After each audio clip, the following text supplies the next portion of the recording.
We're going to use the clock model to help us solve 1/3 plus 1/2. Remember that we're using money and clock models because we can use what we already know to help us solve what we don't know. So if we look at these clocks, we can see that the first has already been broken up for us into 1/3. Well, the second has already been broken up into 1/2. We can't add fractions that have unlike denominators. That means the bottom number is different. So we're going to find equivalent fractions that do have like denominators, and we'll be using numbers from the clock. Now, one thing I know when I look at a clock is that it has numbers all around on these little lines, each one representing 5 minutes, and there's 12 of these on the clock. So 1/3 is 1, 2, 3, 4 of the total 12 lines on the clock when we break it up into those 5-minute chunks.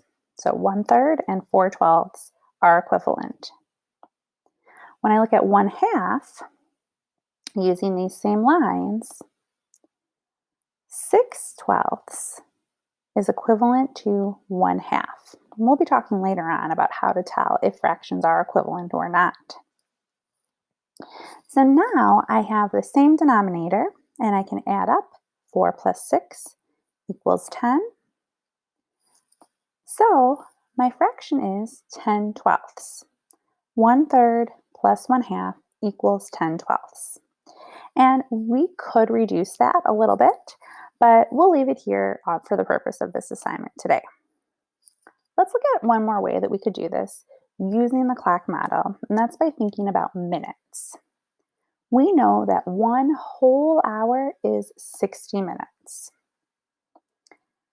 So I'm going to represent 1/3 of an hour here as a fraction of 60 minutes. Now, as we said, each of these lines breaks up our clock into 5-minute chunks. So this would be 5, 10, 15, 20 minutes. So 20/60ths is equivalent to 1/3. Now looking at our other clock, 5, 10, 15, 20, 25, 30. 30 minutes is 1/2 of an hour. 30/60ths is equivalent to 1/2. And when we add these up, we get 50/60ths.